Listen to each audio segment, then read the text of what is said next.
What's going on, everybody? Onside Kicking It, season premiere. It's my boy AJ. Of course, it's your boy Ghost as fuck. We're ready to talk some football all day, every day. We got some feedback here. Technical difficulties, but we ready. What's up, Zeke? I see you in the chat, man. Nice to see you, bro. Always showing love, man. Hey, what's up, everyone? How you guys doing? Hope you guys can hear me okay. See my mic? Okay. Bam, bam. All right. So we're going to start it off first with the recap of week one, man. Football season's finally fucking here. I'm amped. So am I. So week one, a little boring. A little bit? For fantasy, I say, but we got some tidbits in every game, a lot of stuff to go over. We'll just start at the top on Thursday night. Bills versus Rams. Let's just start with the Bills. First off, Josh Allen, nothing to say, GOAT. As far as the wide receiving corps, Stephon Diggs, GOAT, nothing to say, must start. Interesting things that we talk about is the receiving corps a little bit with the emergence of Gabriel Davis and Isaiah McKenzie. What are you going to do with those guys? Where are you going to plug them in? If you have them and you wasted a draft pick on them, I don't want to say wasted, but if you spent a draft pick on them, they played pretty well, but I'm not sure if you could just set them and forget them yet. I would keep my eyes on those two guys specifically to look for some good WR production. As far as the running back corps go, it's still a mess. It's still a shit show. You got Singletary getting the bulk of the carries, Moss doing nothing with his share of carries, and then you got the rookie James Cook, who fumbles on his first touch of his NFL career, but surprisingly gets in for 2 more snaps. Doesn't get a touch, but that shows that they're not going to neglect him, and I actually was high on James Cook, seeing him of taking that role eventually. Baby Dalvin Cook, bro. Even looks like guy, man. It's going to take some time for him to emerge, though. That's the only scary part. At least 4 to 6 weeks for him to get a role. On the Rams side, what a shit show. Cam Akers, nothing. Darrell Henderson, I guess, is the guy. I would keep watching that. I don't know if it's a committee thing, if it was a week thing, if it was an injury thing. But I mean, it's his first game back since the injury, no? And he was came back in the postseason a little bit. He played last year in the playoffs, stellar. So I thought, with all the layoff, he'd be back. But that's something definitely to watch for. And as far as the receivers go, Cooper Kupp, if you spent first round pick on him, you're happy. But the rest of the receivers, not too much to look for. What do you think about this? I mean, I think Allen Robinson was just a ghost, number one. I don't know if he's got to get acclimated or what. But obviously, Odell Beckham Jr. is gone. They got to fill that hole, and I figured Allen Robinson would be that guy, same age, same career, for the most part. But yeah, I agree with all of the things you said. I think, it's early. Rams definitely shit the bed. But it's not to say that you got to count them out yet. Yeah, we have the Super Bowl hangover. That could be a potential thing. But listen, they got hot at the right time last season. Yeah. And that's all it takes in this league. We've seen it before, As far as fantasy goes, let's just say stay away from the Rams receivers except for Cubs. And be careful on those running backs, too, as far as the Bills and the Rams. Absolutely agree. All right, next game. Saints-Falcons? Saints-Falcons, what you got? I was impressed with Mariota. Okay. I ain't gonna lie to you. I thought, I picked the Saints in my pool. They obviously ended up finishing with a W. But Mariota made a lot of plays out there, man. He made a lot of people look good. I really like their rookie. What's his name again? Drake London. I think he's got a lot of potential. Obviously, Pitts, the tight end, started picking up second half. They got a lot of holes to fill, but at the end of the day, the Falcons impressed me that they contended the way they did because the Saints have a solid defense, man. Yeah. Solid defense. As far as fantasy-wise goes, I wouldn't pick up Mariota unless you got a bye week with one of your quick little slash QBs you got that run the ball and what have you. Overall, the Saints, though, man, I think you look at Kamara, man, I was very disappointed. I got Kamara on one of my squads. That was actually one of my, my second pick. I was disappointed. Yeah. I was disappointed. I just want to mention, they said he had a little bit of a rib issue.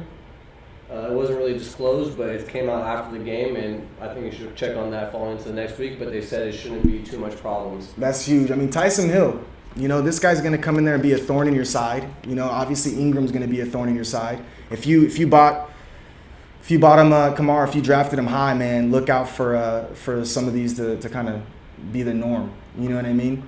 But all in all, man, overall, I think the Saints are a solid team. I think the Falcons showed some heart. I think they got a chance to cause havoc.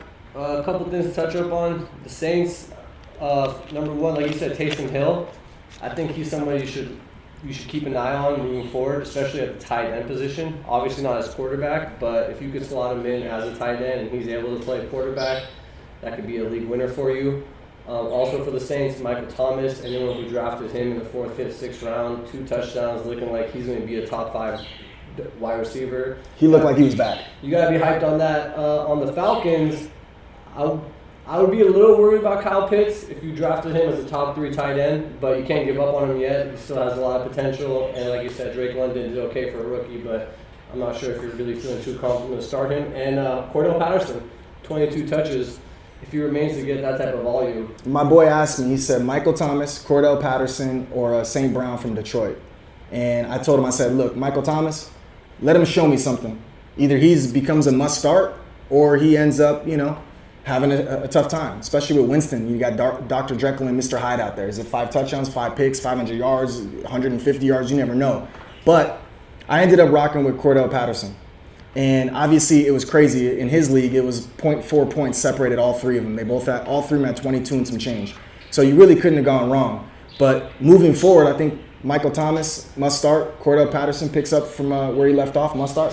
One other thing too, Jarvis Landry for the Saints, looking really good, targeting a lot of balls, getting a lot of receptions, a lot of yards. So, he's kind of a journeyman, been on a lot of teams, but I feel like him and Jameis have a little bit of a connection. So I think Jarvis, if he's on the waiver wire, you're looking for some wide receiver depth. Not a bad look. Good pickup.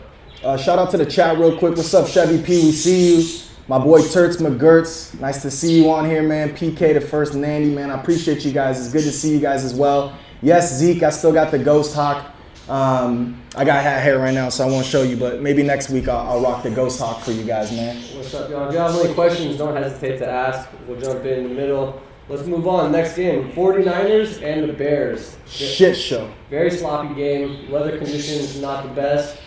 The biggest takeaway from that game is the injury to Elijah Mitchell, and the words coming out right now is that he is actually, gotta get to the mic, Elijah Mitchell, they're saying he's gonna be out 4 to 6 to 8 weeks right now, so if you're looking at some running back depth, I would definitely like Jeff Wilson. Jeff Wilson's the must-add this week. He's the must-add for running backs, and he's been proven and shown over time that when he is the guy, he gets the roles, he gets the touches, he could produce. Let's face it, the Niners have probably the best offensive line in the game. I mean, it really doesn't matter who you're throwing back there. Mostert was doing his thing. It really doesn't matter. This is without Kittle and in a monsoon, mind you. Yeah. So I'm not counting the Niners out. As much as I talk shit to Coach, man, I'm not counting them out, bro. And Shanahan is one of the best offensive-minded coaches, so we'll just keep them out as well, guys. Look for Debo, obviously, did his thing, got some rushes, got some touches. As far as the Bears go, my boy Kyle Kmet goes up a goose egg and tight end. I need some new boys out there. Nothing really pretty from there. David Montgomery got some touches, lost a couple touches to Khalil Herbert, so just be on the lookout, but he's still looking to get all that volume. And yeah, I mean, on a day that the Bears didn't throw much, there's not too much to say about that offense. So, I mean, look, I think that was a hard game to judge.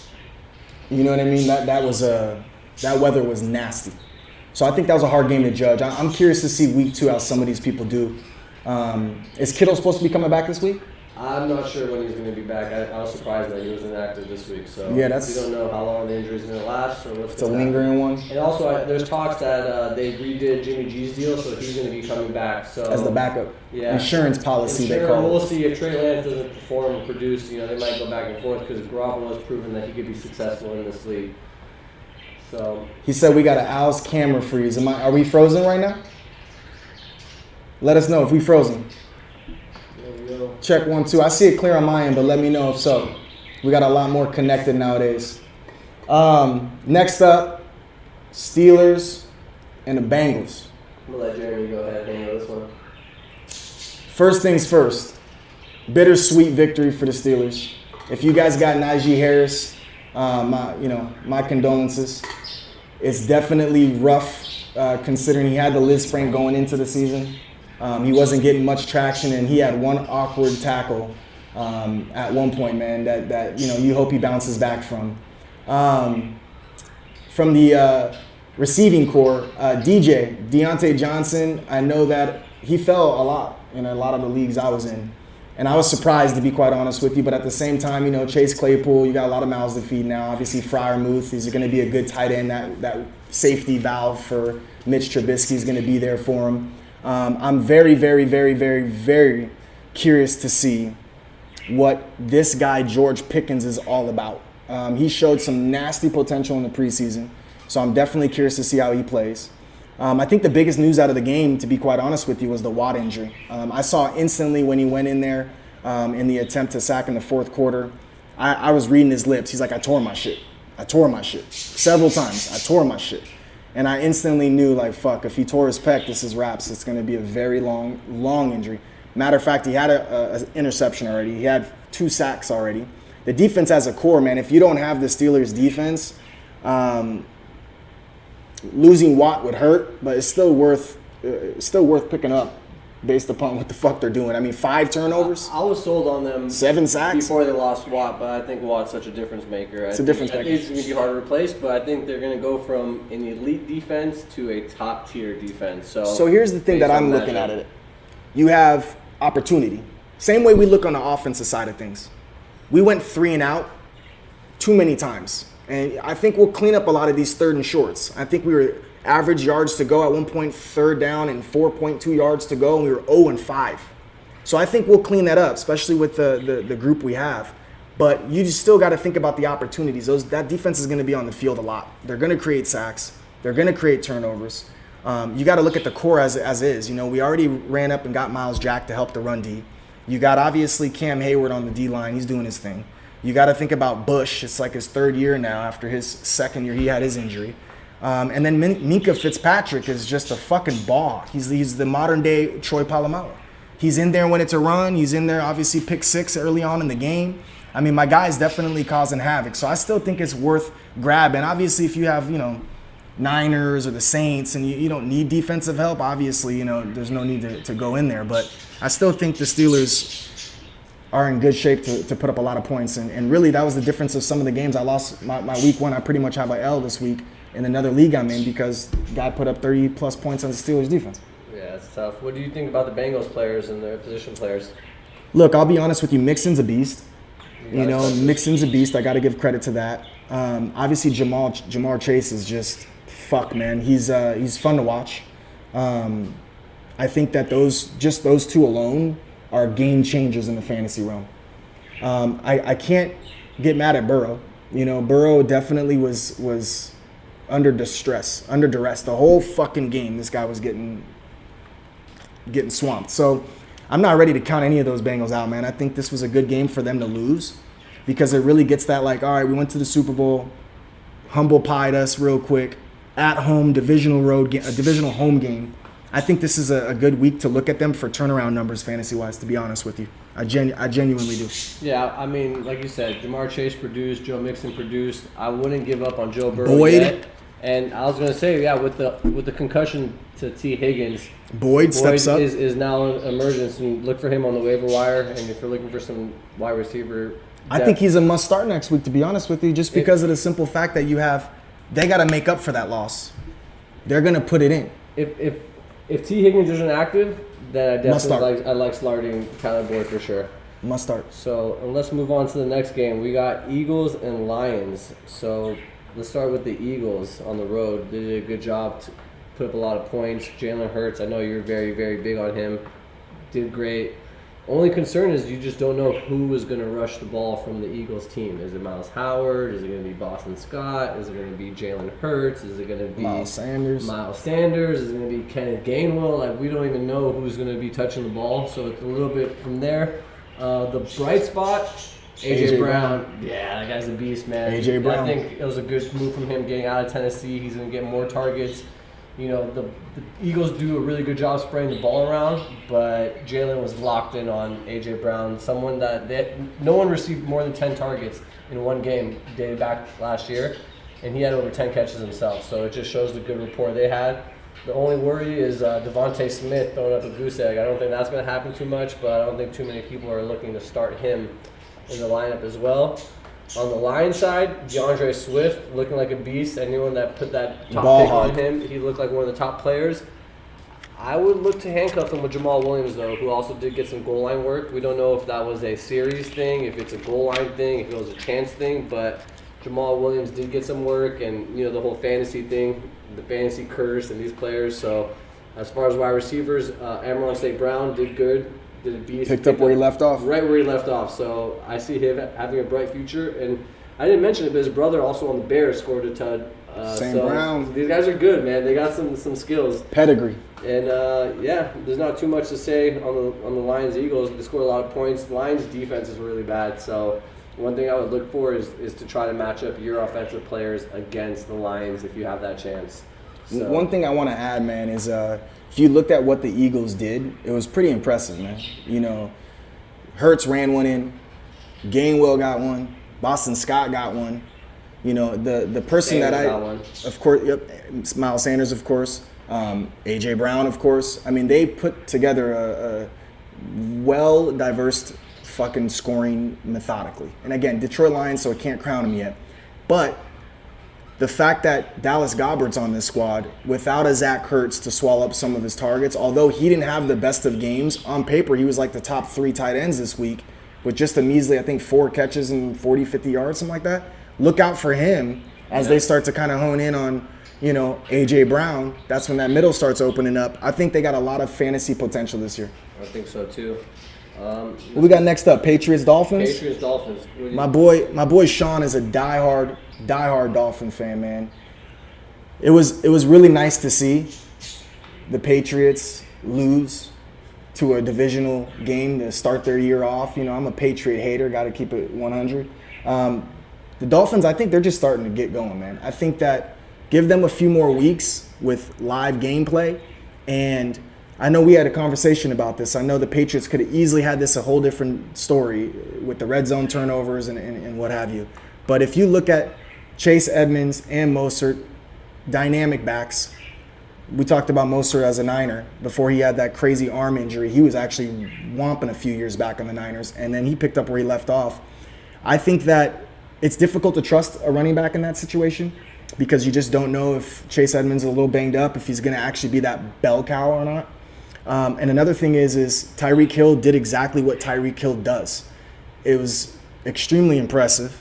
And to be quite honest with you, I don't know, man. I view it as a lot of potential on this squad. That's for sure. A lot of potential on this squad. Yeah, they have a lot of offensive weapons in Miami. Almost a little too much. Oh my gosh. At least you didn't fall. Yeah, that could have been bad, but we saved that one. But yeah, they got a lot of offensive weapons in Miami. Oh my gosh. My phone rings, the screen went away, chairs are flying. I mean, we're good though. We're alive. We're good. We appreciate y'all for tuning in. But no, I think the Dolphins got potential. I think there's a lot of potential on the offensive side. You know, Waddle, this guy is a fucking mini Tyreek his goddamn self. And you just don't know who you're going to really go after. Gesicki, how do you pronounce this tight end's guy? This Gesicki, bro. I mean, realistically speaking, they did what they should have done a long time ago. They put their faith into Tua and fucking said, what do you need? He's got options beyond options beyond options. And I'll be honest with you, the dude is not even running like a Russell Wilson type of dude. I think once he even takes a few more hits and gets comfortable in the flow of games and becomes a real dual threat, that's not even a bad opportunity to pop him on as an insurance policy for the people that got the Lamar Jacksons, the Jalen Hurts, the Mahomes. You know what I mean? Not a bad look, to be quite honest with you. Yeah. I can see him producing. And then there's a couple. Patriots have a solid D, bro. Patriots have a really good defense. That's one thing that Belichick is always going to do is he's going to have a defense. And you know, it's one thing. That's prepared. You know, it's one thing. In that preparation, it's take out Reek. Yeah. Take out Reek. That's what he does. He takes out your best player every single time. Reek still put up some numbers. I'm just saying, man, I think the Dolphins have a lot of fucking potential this year, man. Like you said, I was impressed too. The one thing that I mentioned was in the beginning of the game, first turnover in the red zone for the Patriots was a pass to Devontae Parker, who got some good red zone looks. He's kind of a dart throw, but if you don't turn that ball over in the red zone and then next possession get a strip sack fumble for a touchdown, those are a lot of points. And it's a close game. It's a one-position game. And in a division game like that, you never know what's going to happen. So hats off to the Dolphins for, you know, putting the lock on the game and making those big plays when it counted. But I see some good matchups between them moving forward. Yeah. And then just last couple of things. Patriots backfield, a little bit of a headache. Damien Harris, as Ramondre always. Stevenson. I'm high on Ramondre. I see him taking the lead role in the future. I can never feel comfortable with the Pats running game. I can't. Belichick is the king of committees, man. And they have Ty Montgomery in there. He was the one who got the touchdown yesterday. Yep. So the backfield's a little bit, but just keep an eye on it. And then also for the receivers, Devontae Parker did get some work, but don't trust him yet. He's always been hot or cold. He's going to give you, a couple touchdowns, and some receiving, where he puts up a ghost egg. And I guess Jacoby Myers is probably the safest bet from the receivers. Did you call it a ghost egg or a goose egg? Goose egg or ghost egg. No, he just disappears some games. He's like some games he puts up 15 and then he has 0. And then he has 17 and then he has 2. So he's like Mike Williams to me for some reason, where they have that big potential ability, and then they also could just go ghost too. Yeah, that was a good analogy because on the Chargers, this guy has the potential to put up those 3 touchdown games and then give you nothing for 3 weeks. So I could see. We'll get to them in a little bit. Next, we got the Ravens and the Jets. The thing that stands out to me was I think the Jets played pretty good defense. They contained Lamar as much as possible. Obviously, that backfield is a little messed up right now with Dobbins and Gus Edwards out right now. I think Kenyon Drake is the guy over Mike Davis, but I don't think you could trust neither one of them. No way. As far as the receivers go, the big 2-touchdown guy, Devin Duvernay, the rookie. Duvernay, if he's available in your league, I would look to pick him up. The only downside on him is if you look at the number of routes he ran, he was not on the field for every play, so he's not that solidified WR1 that you want him to be. I think that's going to be more for Rashad Bateman, who did get a touch, but I also see the Ravens just having a very low volume offense at times, looking to run the ball, not looking to pass it too much, and just keeping it in Lamar's hands. As far as the Jets go, we were looking at the running backs between the mix of Breece Hall and Michael Carter. Carter's the guy. They're saying that he's the number one. He got the bulk of the carries, the touches. But they did bring Breece Hall in there as well, too. So I would definitely keep an eye on that backfield. Not really sold on any of the receivers, especially with Joe Flacco throwing to them. So don't have much to say about them. No. I was surprised just in general that the Jets even held on as long as they could. You know what I mean? It was just like, what? Yeah, they played well. They played well. I really like Saleh, the coach, so when you have someone that the people buy into their system and they want to play for him, any team can make a turnaround. 100%. Anything else before we move on? Next, we got Jags and Commanders. Yeah. So I'll be honest with you, man. I thought Wentz would do a lot better. On paper, I picked Washington to win, obviously.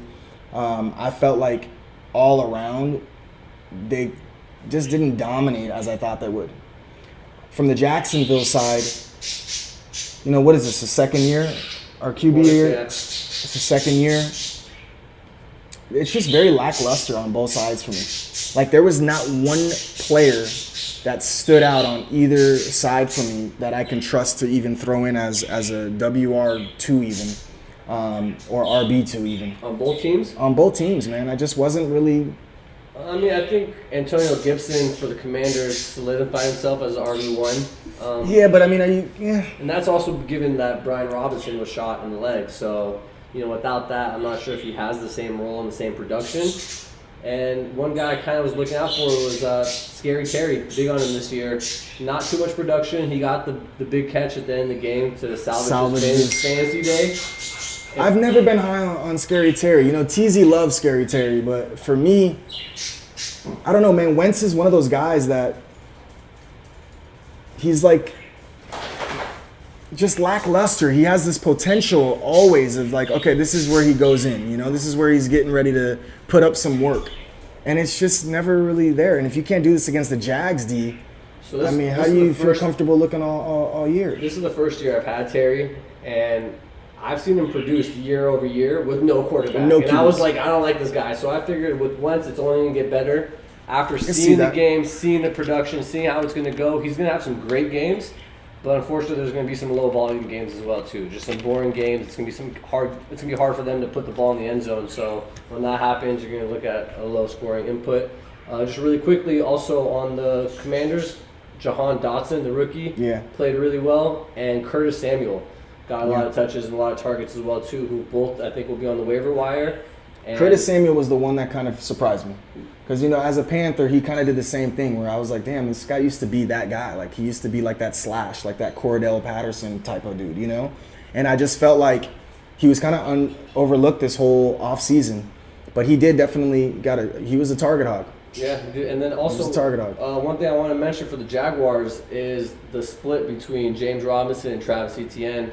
they were saying it was ETN's job this year, and if Robinson was going to get kind of phased out, was kind of like the hype, not out of the Jaguars camp, but just out of fantasy camps and what people were talking about. But Robinson looks sharp, and he looks like the primary back, and ETN looks like he's going to be the third down scat back. So that takes away mostly of the ETN value and boosts up James Robinson, but I still don't feel comfortable starting him I don't trust them all. All right, what do we got? Browns, Panthers? Browns, Panthers. So obviously with the Browns, we got Nick Chubb, Kareem Hunt, two of the best running back tandems out there who could go out and produce both on the field at the same time. By far. I think with them not having a quarterback does limit a little bit of their upside. And as far as the receivers go, nothing too special.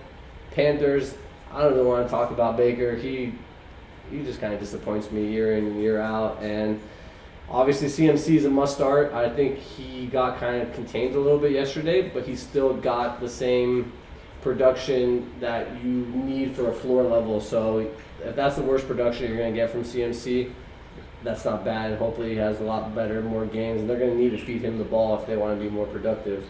I was disappointed in the fact that you're playing your ex-team that basically just disregarded you. And he didn't leave it all out there. You know what I mean? Like, he just didn't leave it all out there. I was very like, where's the heart? Like, he had that one scramble for a touchdown and, like, you know, threw the ball all hard. But that was like the first score of the game you guys finally put up. It took you that long. I just felt like, damn, bro, like, what's going on? I think the Browns are a scary team because we don't know when Deshaun Watson comes. Brissett, when he was a Colt, he's kind of like the Charlie Batch for me. He's like the solid backup QB that can get the job done when you need him most. So I can't even write off like the Njokus. You know, Njoku had a horrible game. No targets like that, man. I think he ended up at one target, 12 yards or something crazy. Like, it was bad, bro. We got a quick question from Orr. What's up, man? Season-long outlook on DJ Moore change. Honestly, yeah, he goes down for me. He was kind of high up there for a couple people's draft boards. I was not taking him at his ADP, but given where he was and given that first week's performance, he's going to drop down, and it's going to be hard to see a lot of points scored out of Carolina, to be honest. I agree with that. I mean, honestly. You know, Baker did this all the time. If he can't do it with the weapons he had in Cleveland, what makes us think he could do it with the weapons he has in Carolina? Robbie Anderson, same thing. You know, I mean, he's a dart throw. Let's go. Yeah, I think the Baker's just tilting me overall. Let's just move on because I can't stand this guy. We got next the Colts and the Texans. Again, one of those lackluster performances for me. You know, Matty Ice. I really thought this would be a good home for him. You know, with Jonathan Taylor, you know, you got a stupid run game. I mean, Hines even coming in there to help out with some of this load. I mean, I just feel like maybe it's just week one. You know, there was one thing that kind of stood out to me. This year they had that week between with no preseason. They did a 3 preseason game. I think that really might have altered a lot. So it's kind of hard to go too hard on some of these players that didn't do what you kind of expected. I wouldn't start making too many drastic moves from a fantasy standpoint after this week because there were adjustments this year that they're not accustomed to. And with the longer season, I feel like that's also something they're paying in mind with kind of pacing everyone that first week or two. Don't be surprised if we see a lot of these players not get their normal load the first 2 weeks while they're getting that endurance up, especially considering they got an extra week this year to play. And so don't shit on your team too soon, in my opinion, man. There's a lot of players that didn't do what they normally do that I think can still come out and do their thing. You know what I mean? Yeah. I'll let you talk about this team, man. Texans. The Texans, not much to say. The first thing I wanted to say is if you took Dameon Pierce, the running back, not really the best performance, and given the fact that Rex Burkhead was on the field for more routes and more rushes, is a little alarming. So I don't think he's panning out the way that they were. Disturbing. And guess who emerged from the dead? My boy O.J. Howard. Psych, not high on him. He's going to be up on a lot of people's waiver wires. I am a non-believer. Where were you the last couple of years? And ironically enough, he got 2 touchdowns on 6 routes. So that volume and that production is going to be hard to match. He's actually the 3rd tight end on the depth chart. So I don't think rushing out to O.J. Howard is going to really make your team any better for the Texans. No, that's a fade for sure for me. Fade, yeah, forget it. But he scored 2 touchdowns, though. And then the last 10 a.m. game, we have the Giants and the Titans. And on the Giants side, Saquon is back. I would say he's going to be a top 3 Baller. RB for the rest of the year. As far as that receiving core, I don't even know who to throw out there this week. It was Sterling Shepard with the big touchdown. Kadarius Toney is nowhere to be found. So I'm not too Galladay. Yeah, I'm just not too high on the. Hard to Galladay trust. got traded, or he's still on the team. No, I think he's a Giant. He's a Giant. I'm not even sure. Yeah, they're just hard. And then as far as the Titans go, I mean, Derrick Henry, he got vultured by Hillard. So if he's not getting the passing work and he's not getting those goal line works, he might not produce. But we've known this. If he produces at the high level and then that premier 3-down bruiser back, and he's getting 200 yards a game, he's obviously going to produce. But in games like yesterday when the flow is not well and they're not producing, very difficult to trust. I don't want to say very. You got to start him. He's a must start. Yeah, but he could kind of throw out there. And a quick question before we move to the 1 o'clock games. We got Moore asking DJ Moore or Amari Cooper rest of the season. Tricky question, but for the next couple weeks until Amari gets a quarterback, I'd probably go DJ Moore because I see the Panthers being behind and having to throw the ball and having to try to keep the game close. And on the opposite, Browns are probably going to be competitive for the next 3-4 games with the easy matchup, so they're going to be looking to run the ball a lot and not going to be looking to throw the ball too far down the field to Amari. So in the short term, I'd probably say DJ Moore. In the long term, and you get a nice quarterback in the Browns, I'm going to look for Amari. I'm going opposite. I like Amari Cooper, man. I know he didn't do that solid of a performance. Like I said with Brissett, though, man, I think that Jacoby will find that, that's his guy to roll with. It's not like they have too many other options in the receiving core. So I think there's no competition there. I think Njoku gets a couple here and there, but for the most part, from the tight end, when they do have to throw, I think it's Amari Cooper is getting the target share. So just off of sheer target share, I think I like Amari a little bit better. Yeah, that's a good one. We'll keep an eye on that as we move forward. So, and then we have the 1 o'clock games. First game, Packers-Vikings. What do you think? I'll be honest, man. Packers, I actually picked the Vikings at home. I looked at the Packers, and I get it. They lost Devontae Adams. Okay, fine. But they also lost MVS. He can't run the ball. That's not what Rodgers is going to do, He doesn't really have weapons, and he's not comfortable with any of them. He was already upset and showing his frustration on the sidelines. I think the Packers, for starters, are in trouble. I think they're genuinely in trouble. They're going to have to get somebody over there that can run some nasty routes because, with all due respect to the old heads they have over there, look, man, those are not route runners that are just exceptional at running routes. They're fill-ins. On a side note, the Vikings looked really solid. We already know Justin Jefferson is by far becoming the AB 2.0. I mean, he's the guy that's going to get target share. He's going to get yards clearly. He's going to get scores clearly. I mean, he's definitely paving the way for some nastiness stat-wise, and that's obviously from last year to this year now, and just so young. The chemistry, though, that they have is just second to none. I mean, Thielen is like a guy I don't even feel comfortable starting at this point because of how much of a ball hog JJ is. As far as running back goes, Dalvin Cook is Dalvin Cook. Again, I'm not going to get too caught up on these week 1 numbers because I feel like there was a lot of people that kind of, the point totals were low this year, low this week. But I think Vikings look solid. I think there's a lot of players you can stash. I mean, what about you?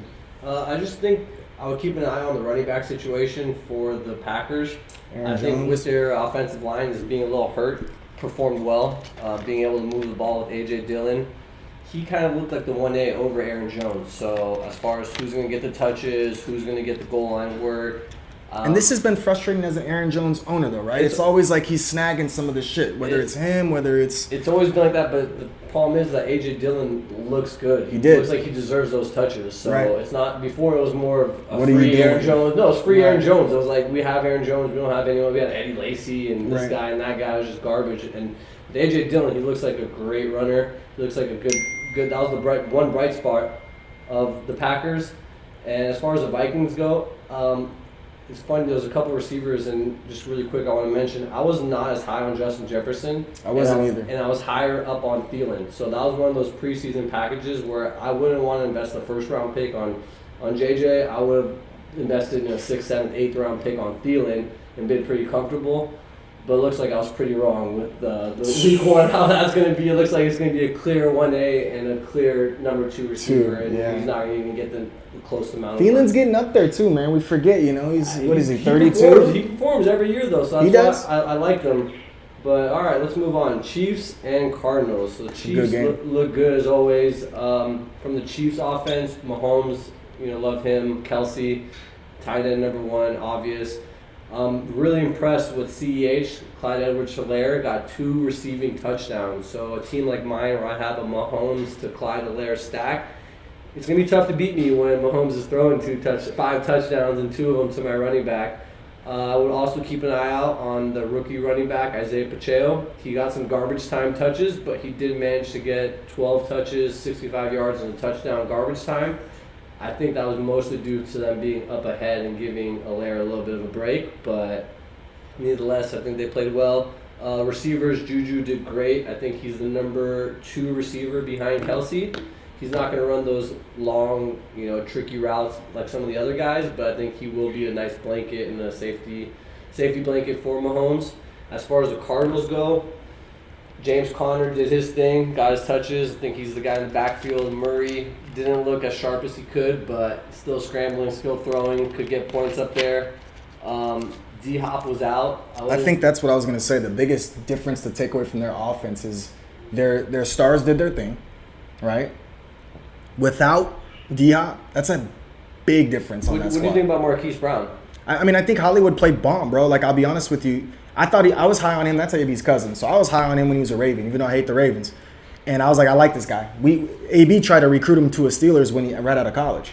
And so, all in all, I think he has an actual opportunity to get a lot of share, because when Diop comes out and they start having a double team, Zach Ertz isn't nothing to brag home to mom about. So I feel like that's going to be that slot guy that's just going to find himself with these 40, 50-yard tugs. He reminds me of Deshaun Jackson, actually, to be honest with you. That was the hype, and I agree with everything you said. I just didn't like how his touchdown came from garbage time. Yeah. So if you take that out and it's a little bit more competitive, maybe he doesn't get that touchdown. He doesn't give you that. That's why I think D-Hop in there, though, is that really just frees him up. I mean, he's the guy right now that's playing WR1. Yeah. He's not a good WR1. It's like Juju Smith-Schuster, man. He's the best WR2 in the game, bro.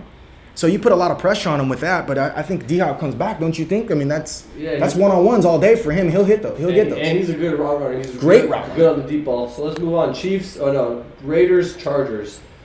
I was very disappointed with the Raiders, man. Like, I thought Derek Carr would actually have a field day with Devontae Adams. I felt like he was forcing to Devontae a lot. I think 2 of his picks even came on Devontae throws. Seeing their tight end Waller, he was back, in full form. But they had nothing, no chemistry, no momentum. They just kept getting knocked off their high horse as soon as they'd get some traction. I think Jacobs is definitely the guy to have. I think you're going to be set up there. I think Devontae Adams is going to be a phenomenal pickup. I think eventually they'll start to get that chemistry rolling.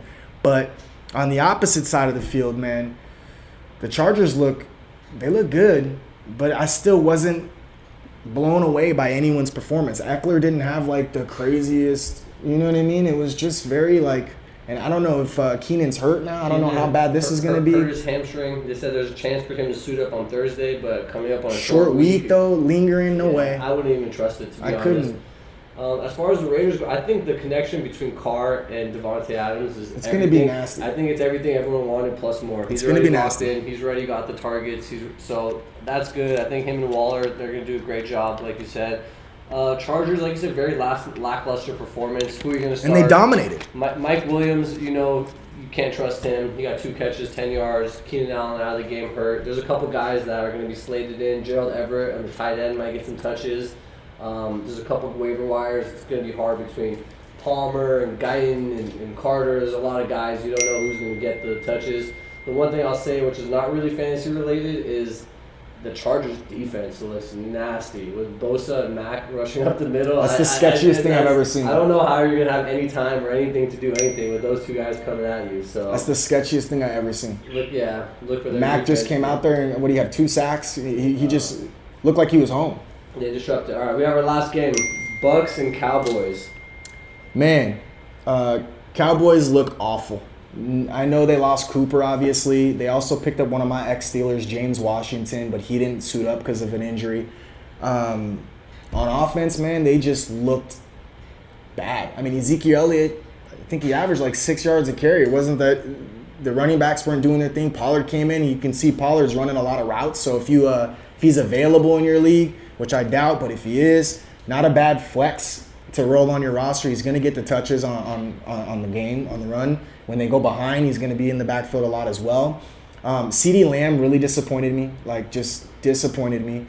The fact that they were down, there was just so much to hope for as a offensive-minded, guy going into fantasy. But now they're without your boy Dak's gone for what? How long? 6 to 8 weeks. 6 to 8 weeks. Would he break his hand? I know he hit it a couple times. Yeah, his thumb. That's sort of ligaments in the hand. I don't know how the fuck you trust anybody in the Cowboy uniform at this point. Yeah. From the opposite side, though, you look at the Bucks and you're like, okay, dude's 45. He's got to start declining at some point. Tom Brady. But then you look at his weapons and you're just like, fuck. Bringing in Julio Jones, that's their WR3. And I get it. Julio was banged up as a Titan. Didn't really get too much going on that. He's been banged up as a Falcon before he went there. But it's Julio Jones. Like, you still got to respect him.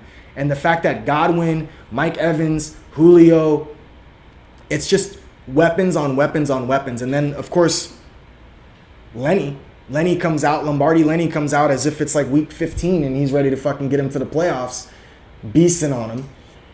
Look, man, the Bucks look sketchy, man. They look good.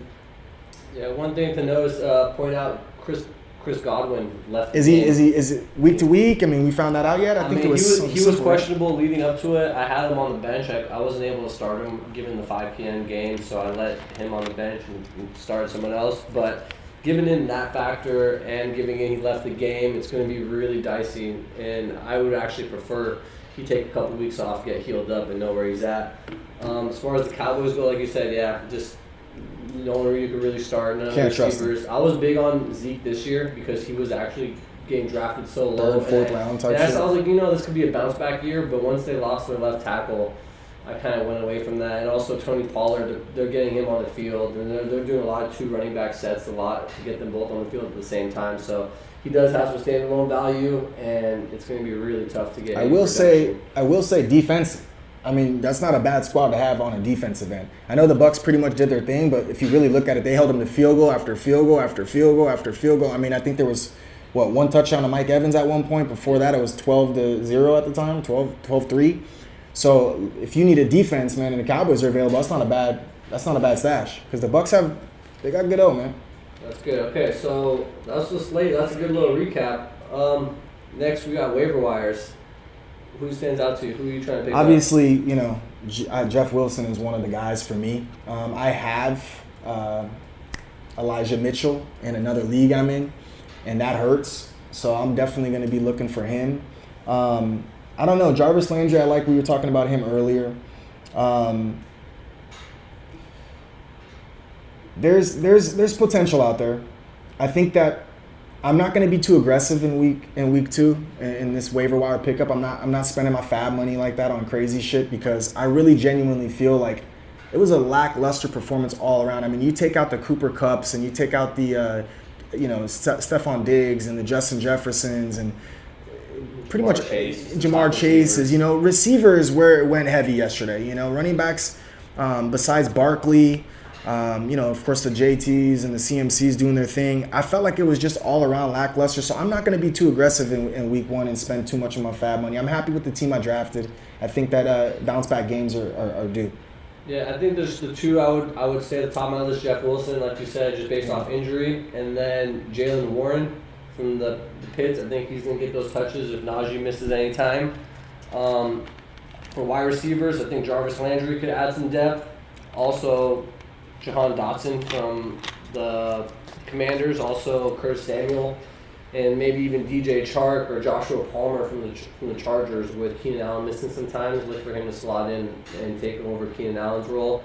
I know obviously there's tight ends. We got Gerald Everett coming in from catching passes from Herbert on the Chargers. That could be a good connection for some tight ends. Also, Taysom Hill is really where it comes down to if the tight end for me, just because he gets so many opportunities, from running back to fullback to quarterback to tight end. If you could play him as a tight end or a flex, depending on your league, right? I mean, if you could slot him in as a tight end, I'm going to go out on a whim and say he actually might be a league winner, given the fact that banking on any type of long shot, any type of injury to Jameis, you might be able to get 2 quarterbacks into your roster and have a quarterback starting at tight end. And someone like me, I don't want to give out too many of my secrets, but I had Komet put up a nice goose egg. So at this point, anything will be better than what I got. So let's get some type of production from my tight end.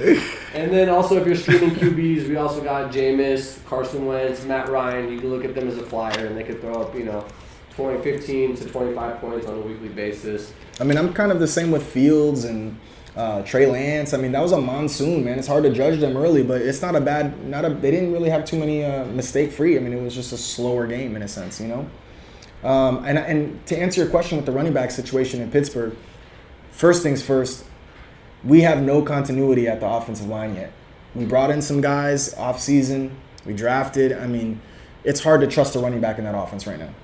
It's really hard to trust a running back. So keep that in mind. If you have, obviously, Najee Harris and you need to find his cup, don't forget about Benny Snell. Benny Snell is still on our squad. He made a lot of special teams plays. And knowing how Tomlin is, I could see him throwing Benny Snell in there and getting the biggest workload if Najee does miss some time. Because he's proven. He's proven. That's RB2. All right, let's go ahead and preview some of these games. Anything you want to talk about on tonight's Monday Night Football game? Yeah, so this is a revenge game for Russ Wilson. I'm in a pool, confidence pool, 45 people. Denver wins, I win. I went heavy on them. I had them at 15, so I get 15 points if they win. And to be quite honest with you, Denver has a solid defense. They got Russ now, so there's no question on O. I think that the running game is on point. I think the receiving game is going to be it improves with Russ obviously coming in town. And I just don't trust anybody in Seattle. It's like, I have DK. I hope he goes off tonight. But you're talking about Geno Smith. Lockett's already hit or miss every other fucking week, when Russ was there. And so it's hard to trust anybody. Rashad Penny, I don't know if he's going to be the guy finally or if he's going to just kind of be the... Do you know if the rookie running back is playing today or no? For Seattle? What was his name? Walker? No, I think Rashad's running right now. I was going to watch out for him, but I think he has a hernia and he's probably going to be inactive. So, a lot of people are spending some draft. I heard Rashad is the guy right now. Yeah, Rashad's the guy. The things that I want to point out and what I'm going to be looking for in this Monday night game is the workload split up between Javonte Williams and Melvin Gordon. A lot of people sleep on Melvin Gordon, who's a really good RB2. They could just look, Denver in the past has done a good split between their running backs. They're not primarily a team that's just going to put one guy out there and let him go. So it's going to be interesting to see how they divvy up those carries and those touches. And then the same thing goes for the receiver core. I'll be honest with you, I didn't know who to draft. Was it Courtland Sutton or Jerry Jeudy? I had to take a guess. I probably would go Courtland Sutton because he's a little bit bigger guy, kind of resembles more of DK. If I had to pick, that's what I would say, but I'm interested to see who gets the target share and who's running more of the routes and who has more chemistry with Russell Wilson. Yeah, I think Jeudy, man. I think Jeudy is the guy. I think he's going to be the guy. He reminds me of like the Tyler Lockett kind of setup where it's like DK and Tyler. And again, it's a hit or miss shit. But I think he definitely has a lot of potential to be a lot better than he was with, Drew Lock and company before Russ took over. So I want Denver. All right, let's speed through these games, upcoming games. If there's anything you want to mention, and then we'll give a quick pick. So for Thursday night, we got Chargers Chiefs. Spreads -3.5. Just quick things I would look for is what's going to happen with the receivers of the Chargers. Is someone going to emerge as the new WR1 with Keenan Allen out? And also for the Chiefs, if Clyde Edwards-Helaire could continue his impressive performance as that running back. Who do you like on the spread? I'm going to go Chiefs. I don't mind giving up the 3.5. The half kind of scares me a little bit. But the way they performed last week, or yesterday I should say, they have a lot of weapons, man. And Mahomes has a chip on his shoulder. It's almost like he was counted out because he lost Reek. In his mind, he's like, man, I made Reek. So I think I think that's the team to beat right now. When you're looking at the way they performed, and it's still Mahomes, and he makes these guys, these fill-in guys like the Pringles and the other guys from last year, even he makes them who they are in a sense. So I think Chiefs are going to handle business because the Chargers, although they dominated the Raiders, they didn't really show me anything, man, that was like, whoa, there was no jaw-dropping performance on anything, and without Allen, I'm taking Chiefs all day. Yeah, I think without Allen, it should be Chiefs. The one that scares me is the hook. These division games, they're just always weirdly competitive, Yeah. So even though I think on paper the Chiefs at home should destroy them, but just given the fact that it's a division game and, there's going to be so many matchups to come between Herbert and Mahomes, and this is going to be a rivalry. I just see it being a one-score game. It might not be. I could definitely see the Chiefs having a good throttle on this game and holding it, and then the Chargers coming in backdoor cover the 3.5. So if I had to pick, if it's 3.5, I would go Chargers. If it drops down to 3, I would probably lean KC. I just look at AZ. AZ's a solid team, bro. Defense, offense, they're solid. I know they had no Watt. I know they had no Hop. But they're solid. And the fact that the Chiefs just really had given them no chance to win that game, until that changes, I got to roll with the home team. Divisional home team, too. Parker Cooper likes the Chiefs. I like this. I bet on the Chiefs win the Super Bowl last year. I picked them to win the Super Bowl this year, too. But betting is funny, man. I'm telling you, 3.5 points is really hard to cover. If it was divisional road, I would definitely be a little bit worried about it. I don't like the half point. I let up with that. I really don't. But at home, Arrowhead, prime time, it's hard to prepare. No Keenan Allen. So Sunday, Jets, Browns. Nothing really. I'm kind of looking forward to them. What do you think? I don't like the 6 points because the Jets actually played pretty good against the same division in the Ravens yesterday. But again, it's Flacco. The Browns struggled, but they played a solid D. Panthers have a solid D. I mean, I think they're probably one of the most underrated defenses out right now. And so I don't see them losing this game. I think the Browns, I think they handle business. I don't like the 6 points, but I like Browns. I take Browns in that game. They're at home. I mean, it's funny you say that. I'm the same way. I think Browns are going to win, but I think it will be competitive. I think too. The Jets will make it close, kind of like they did today, and then kind of when the Ravens broke apart with elite play from Lamar, they'll be able to keep it within that 6-point range. So I'll have to take the Jets plus 6, although I wouldn't really actually put my money on it if I had to pick. I wouldn't actually bet it, but if I had to, I'd probably take the plus 6. Oh, that's the realest shit ever, though. Yeah, I got to bet, so you're probably not going to bet that one, but with, what you got in Commanders Lions, man? Commanders Lions. Oof. So I think right now the Lions are kind of like a Cinderella story with Hard Knocks. Everyone's rooting for them. Everyone's rooting for Dan Campbell. I think that defense is kind of weak. I think the O could be okay, but I think the defense has some struggles, and the season's not going to be pretty at all. So the Commanders, I think they were not really that pretty yesterday, but I'm kind of high on them with Wentz. I've always been a big Wentz fan. I like them in the Eagles. I like them in Indianapolis, and I think now the Commanders actually have the best chance with him under center. So I would take them on the road plus 2.5 points. I think they can win the game outright, and you're giving me 2.5. I'll take that as well. I mean, I think it was a competitive game they put up against the Eagles, but they did let them score 38. I just don't think the Commanders can put up 38, and the Eagles' defense is not that bad. It's not that bad. So as much as I'm not a Goff fan, I think that I think Detroit wins this game by 3 or more, man. Okay. I do. I think it comes down to a late field goal, and I think Detroit gets that dub. So a nice division game we got next. Bucks and Saints. It's going to be a good one. Tampa Bay -3. Obviously, Tampa Bay looked good. Who are you taking? I got Tampa Bay -3. Tampa Bay, yeah, I'm taking them too. But again, these divisional games, they're kind of tricky. This is the type of game in the past I probably would have bet the house on Tampa Bay. But just knowing how these divisions work, I'm not as confident as I should be for how good of a matchup this looks like on paper. Saints damn near lost to the Falcons. So, again, Bucks dominated the Cowboys. Until that changes for me, I'm taking the Bucks, man. I know it's the division game. It's a division game. If it was a different team, if the Falcons were in the division, I would say, a little bit different, but given the fact that they're in that division, like I said, you never know. They just play each other so well. I just look at Saints 2-0 versus Bucks 2-0. I see Bucks 2-0. Yeah, makes sense. I like Bucks. Panthers Giants. Giants -2.5.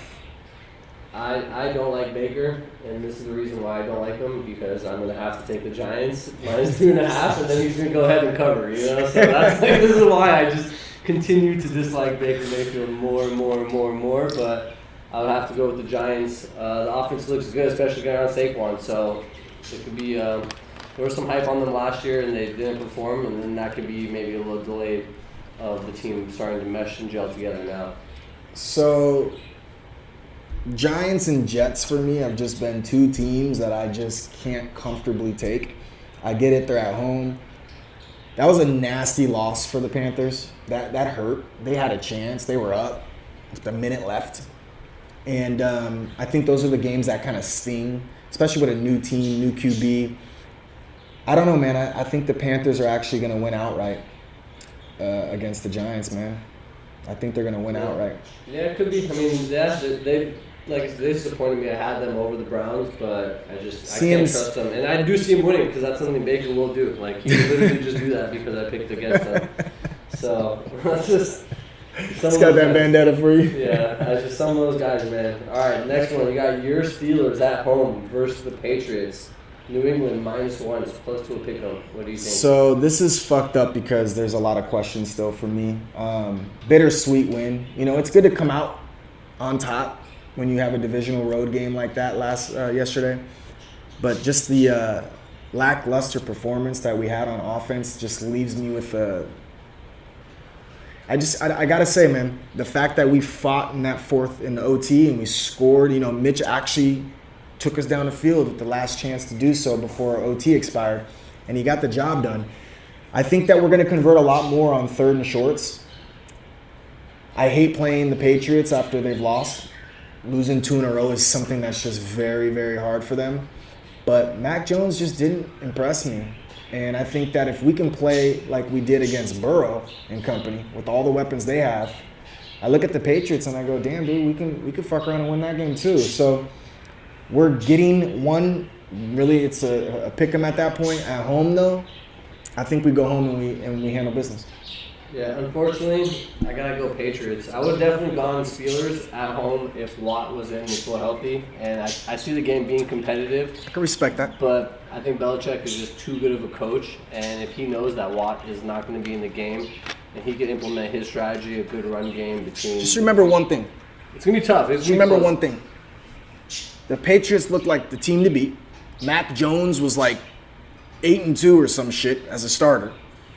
And then the second half of the season came, and he hasn't done a fucking thing. I mean, there was a goose egg at one point he had in the first 3 quarters of, I want to say it was against the Dolphins last year. I'm not sold on this guy yet. And now it's, again, until he proves something else to me. Devontae Parker, he's, 32 years old? Yeah. I just don't see their weapons. I look at just on paper even, without Watt, nobody scares me on the Patriots. And so I think their reign's over, man. They should have kept Tom Brady. I think their reign's over. I agree. The only weapon they have is their coaching and game plan. That's it. So but they don't get the fields, though. That's it. So that's the only thing I think. And you look at Mike Tomlin versus Belichick. Yeah, sure, Belichick on paper's got the greatest numbers in the game. But let's face it, the guy had Tom Brady, bro. The guy had Gronkowski's. He's had these guys in play. So I'm not ready to crown him. Yeah, I just see him just whipping up a pretty good defense to be tough for Trubisky to be effective. And if you're looking to convert on those third downs, I don't think that this Patriot team is going to be a defense that's going to be very easy on third downs. So it's just going to be a tough matchup. Next, we got Colts and Jaguars. Colts are -4 on the road against Jaguars. What do you think? So again, Jaguars just one of those franchises that just seems like they're always building, right?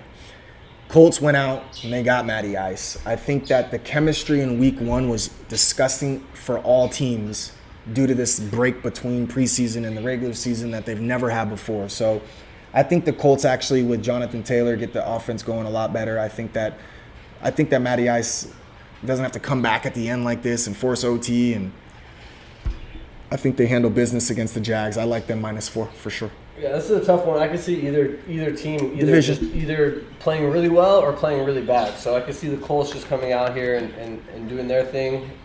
At the same time, I see the Jaguars coming out here and looking good as an offensive unit because they didn't impress me much, but you can't be just counting both teams out for a bad Week 1 performance. So if I had to pick, I mean, I don't like it, but I probably would have to take the Jaguars +4 at home, hoping it comes down to a field goal possession game, just keeping it close between both teams. Shout out to L Train. What's goody, my guy? That's my boy, man. I miss you guys, man. What's up, what's up? In the last 10 o'clock game, we got a tough one between the Ravens against the Dolphins in Baltimore. Baltimore laying 3.5. What do you think? That half point bothers me as a Raven, thinking the Ravens are going to win. The fact that I don't know if the Jets D is just so good or if the Ravens without a solid running back are just not good at all. So I'm a little bit hesitant to kind of go the Ravens route. Again, I'm really high on the Dolphins this year. Getting 3.5 points, I think they can win the game outright. And so I'm going to go with Dolphins +3.5 on this one. Yeah, I like the 3.5. I don't even know the over/under, but I would lean towards under if I had to pick. Yeah, I don't even know, especially if it's like over 45. I think I would lean to under. Both teams, like you said, the defenses look good. Offenses could be good, but I think both teams have good enough defenses where it's going to be hard for one team to just mollywop them on the offensive end. So exactly, agree. But if I had to pick, I'll take Dolphins +3.5. I like these 3.5 point games. Just with competitive games, they're always going to come down to one field goal, one score, or even if it's not competitive, it just that backdoor cover. You know, teams are able to score in garbage time and move the ball down the field when defenses start running their 4-minute offense. So 1 o'clock we got Rams versus the Falcons. Rams big favorite -10.5. What do you think? I gotta take points when it's that high. Especially considering the Falcons actually played a decent game. I get it. The Rams, they're gonna want this one bad. Prove it. They're not in this Super Bowl, that. 10.5 points in the NFL is just too much. Me and Coach used to do this all the time. We pick the 10+ points. We taking it, and you'd be coming up on top most times. So 10.5 Falcons +10.5, an easy one for me. Yeah. I don't like taking big points, but given the fact that the Rams just got embarrassed at home on a long week, I think they're going to come out and have a point to prove against a team that's probably on one of the lower caliber teams. So this is going to be one of the games that they're going to be able to do what they want offensively and defensively, especially as they have a longer week for McVay, who's a really good coach. So I'm not in love with it, but I'll take the Rams -10.5. Staying in the NFC West? NFC East. East is the West. What's the Seahawks? Oh, Seahawks Niners. Seahawks Niners. We got Niners -8.5 against the Seahawks. I think it's gonna be a tough game until we see Russell or we see Geno Smith. Right, I was about to say these are the ones that are so hard when the team plays on a Monday night and you got to predict what they're doing next Sunday. Not seeing them, on paper yet, but Seahawks are gonna have a very hard time this year. The Niners are gonna be at home. They got their Cali weather from that monsoon they were just in, a bitter taste in their mouth. I think they dominate, but 8.5 is a lot of points. But I'll take division home game 8.5. I'll take Niners. Not happy with that though. Yeah, I'm taking 8.5 Niners too, especially after how they got mollywopped. Then I think they're gonna come out with the point to prove, and the Seahawks without a quarterback are gonna be tough.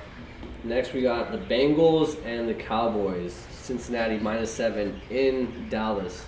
So this one's an easy one for me. No Dak. The way they looked against the Bucks, I just don't see how the Bengals don't bounce back hard this week. So I got to take the Bengals -7.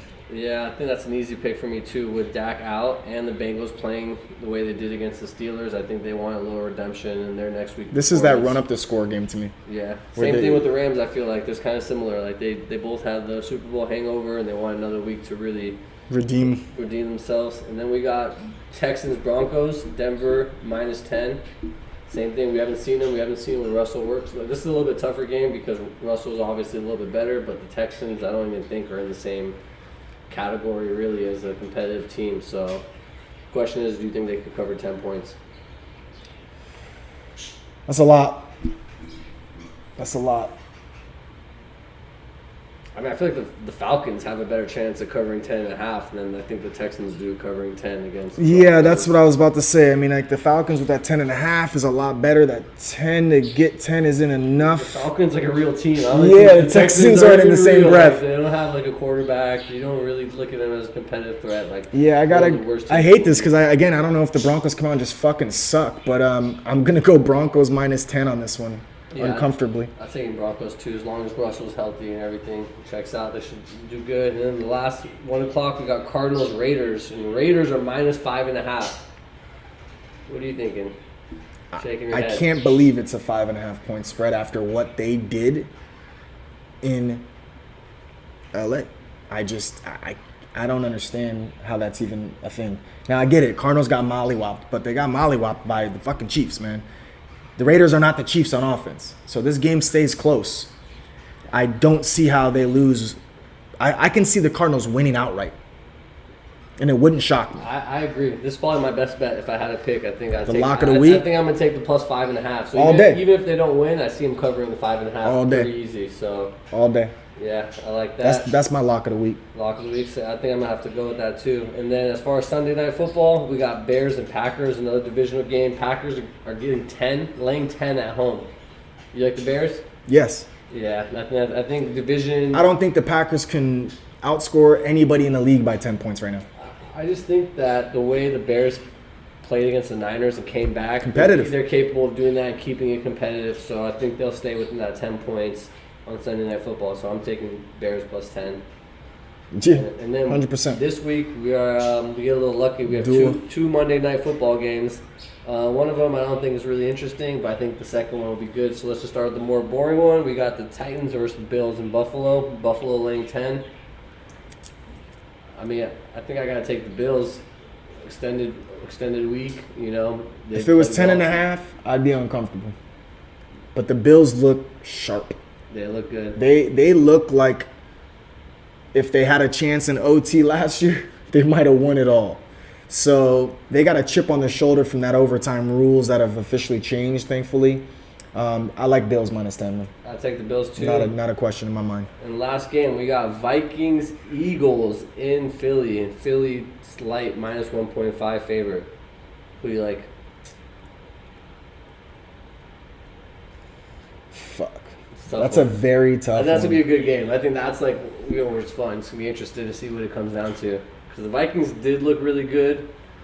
Eagles, I guess, look good on the road. I would say their offense looked good, but I'm not sure how I feel all about them as a team. And are they going to be able to contain that Minnesota The fact team? that they were able to really just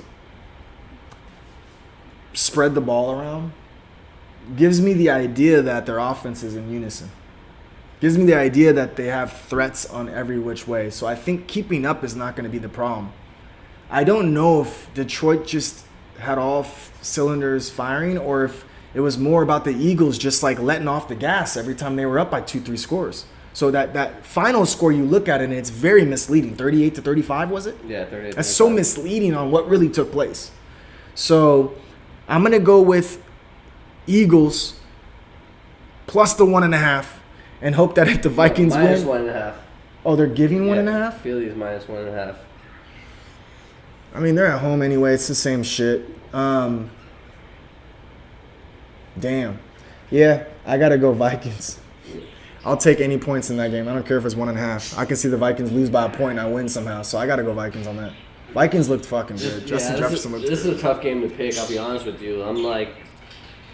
I usually like betting the Eagles in spots like this, but I think I'm going to lean towards Vikings as well, too. They're playing well, and I think this is their year, and especially if they want to take a stranglehold on the division with the Packers losing their first game, and we got the Packers and Bears playing each other, so this is kind of a spot for them to hopefully either separate themselves or stay at the top of the pack for their division. So I would lean Vikings as well, too.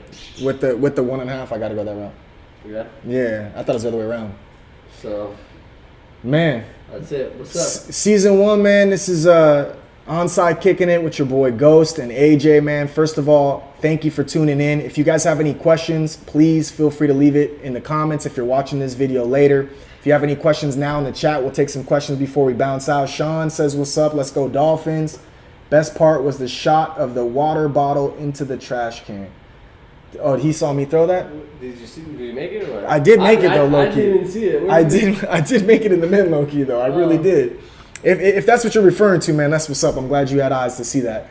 But no, man, we just want to say thank you so much for showing up, man. We had a small crew today. Obviously, this is the first week. We didn't do too much promoting. We wanted to make sure we got it down pat. We'll start going all in a little bit and getting some people in here. But if you ever have any questions from the fantasy side of things, you know, obviously on Twitter, you can reach me at IamGhost_AF. And I know on Instagram, I'm at Sick as Fool. Yeah, DM me if you have any questions, start sit. Really appreciate you guys taking the time to come out and hang out with us. I had fun. I think this is going to help my fantasy teams this year too, doing a little extra research, and I hope I don't give out too many tidbits to the people in my league like this guy. That's all I'm here for, man. I'm getting his advice from the fantasy world because he's one of the GOATs. Real quick, we had Zeke. Zeke, man, nice to see you, bro. Good to hear from you as well. Still involved in the market or taking a little break? I'm in the market all day, every day. I do not take a break. Obviously, we had a couple things go array on us, and it's been definitely a bitter pill to swallow. But at the end of the day, man, I'm day trading like crazy. I'm still doing my investment thing. I'll never stop. I've been dialed in on this market for a very long time. You know, you got my DMs too, bro. You can always hit me up if you have questions or what my outlook is. Right now, I am betting long right now on the SPX and the SPY. I swung some calls and what have you for the middle of September. So they're up pretty decent now, but I'm hoping CPI numbers come in better than expected. I hope inflation is starting to reduce a little to really take advantage of that move tomorrow morning. I'm hoping to see a nice little pump in the market. But again, you know, it depends on how the numbers come in. It depends on how the market sees it. But I'm liking this nice little bull rally, so to speak, in a bear market for sure. Still overall, macro level, I'm negative on the market, so I just continue to absorb some of these drops in some of my positions and add to, man, because I'm in it for the long haul. Yeah, absolutely. L Train, what up, man? You want me to just put your cell number up here? Oh, you fucking asshole. Hey, you know what, bro? There's only 6 viewers right now that can see this telephone number, but this is going to be on YouTube live and also as a rerun. So, no, I can't have it out there. No, I appreciate you guys. Yeah, we're just getting the wheels moving, actually. So, I'm happy. Boy, right here, Jeremy got me out here doing this. I had fun. I really appreciate it. I hope something comes from this. Absolutely, thanks for bro. tuning in. Regardless, there's no viewers, a million viewers. I still had fun. So absolutely. Hey, we're gonna do this every week, man. This is week 1. Every single week, same time, 3:00 p.m. Pacific Standard. And anytime you guys have questions in between time, you know where to find us, man. But don't forget, man, we're going to be posting our bets as well and what type of plays that we think are going to be the moves, our locks of the week, things of that nature. So stay tuned, man. We'll post some things here and there, some quick snippets of things that we like on Thursday night footballs and Monday night primetime spots, more importantly. Spread the word, man. If you have fun and you liked it, spread the word. Tell your boys to watch it next week, your girls, whatever you got, man. We appreciate you guys, man. Later, man. Thank you, guys.